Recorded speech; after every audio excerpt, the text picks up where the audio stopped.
And as the sun sets, it'll cool down a bit, but still that humidity is so low. You are so right, Ellen. We're not going to see very much improvement with relative humidity. I was looking at some of the conditions this afternoon, running between 7, 8, and 9% relative humidity.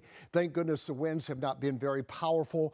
They've been able to attack the fire, of course, with the airplanes and the helicopters. We're looking at kind of a close-in view here around the lagoon.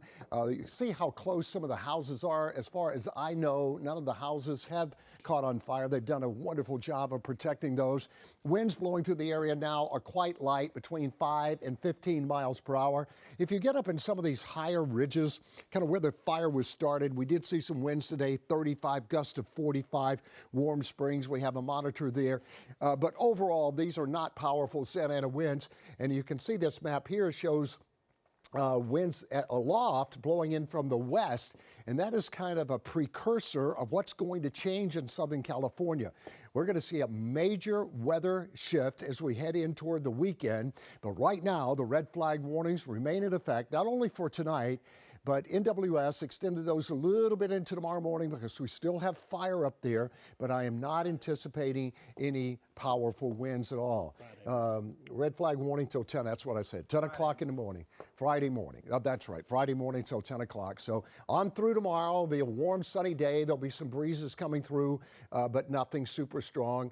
You know, we had such a powerful event that came through 2 weeks ago. I think a lot of folks are very concerned that that would return. I do not see that in the cards at all. As a matter of fact, little Catalina eddies are starting to form offshore, which is making the wind a little bit more variable at times, but certainly no powerful Santa Ana winds are blowing through the area.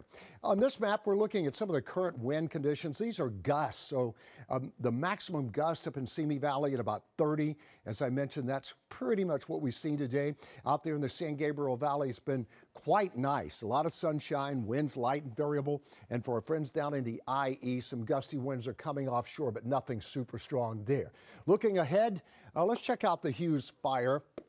And we do stay in the general 10 to 25 mile per hour range, occasional gusts up to around 30. And we're going to hold that through the morning hours into 10 o'clock tomorrow. And then they should be backing off. But again, as we're in this situation with all these fires, you know, people are very, very afraid, and that's certainly understandable. So red flag warnings will continue to move forward. Looking at some of the wind forecasts, again, nothing super strong coming up. A warm day tomorrow, keeping the red flag going, and then much cooler on Friday. That's when we'll start to see the wind shift coming in off the ocean. We'll drop 10, 11, 12 degrees from the highs tomorrow on Friday. Also on Friday, we'll start seeing the humidity start to move up into the 30 and 40% range. Then a dramatic change quickly happens over the weekend as the marine layer increases quite deep on Saturday morning. We could have even some light drizzle, and then late in the afternoon, noon, and Saturday night into Sunday, a chance of rain. Right now, I'm going to go with 60%. It's a cold weekend, too, with high temperatures only in the 50s, around 58, 59 degrees. Overnight lows are cold, and that's going to last through Sunday. Now, I did put a slight chance of lightning in the forecast. You can see it show up on these beautiful maps we have for you on the 7-day. And on Sunday, you can see that lightning strike there. The chances of having any real problems with mudslides and flooding are quite small, but there is still a chance of convection. If you've been watching my weathercasts over the past 2 or 3 days, there is a slight chance of some convective clouds early Sunday morning and into the day Sunday, and that's out there in the San Gabriel area around the Eaton Canyon fire. So we're going to have to watch that. I think we're putting a lot of sandbags out there the last 24 hours, and that's a good deal.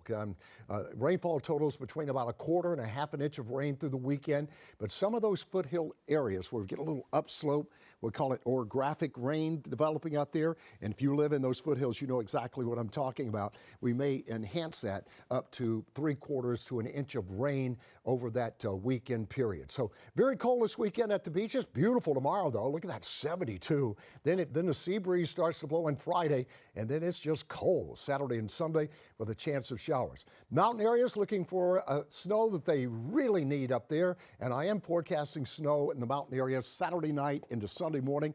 The snow totals will range between 4, 5, 6, and maybe At the tops of the mountain slopes here, close to 10 inches of snow, which will be fantastic. It'll be very cold on Sunday at Big Bear with a high temperature of only 32 degrees, down to 17 at night, and the snow levels will be down around 4,500 or 5,000 feet.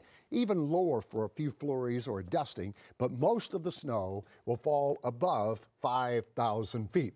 Now let's head on out to the deserts. If you're headed to Palm Springs for the weekend, it's really chilly out there, and the high desert is just cold. Palmdale, Lancaster, 49 for a high on Sunday. Palm Springs at 61, and showers are possible, David and Ellen, even out there in the desert area. So Mother Nature is going to help us out a tremendous amount once we get through the next, say, 48-hour period. All right, it's going to be a tough 48 hours, but boy, that weekend can't Doesn't that look get good? here soon enough. It looks awesome. Thank you, Dallas. Thank you. Hello, I'm Mark Brown. Get more great ABC7 content by clicking the subscribe button for our YouTube channel and download the ABC7 Los Angeles streaming app on Fire TV, Android TV, Apple TV, and Roku to watch on your TV.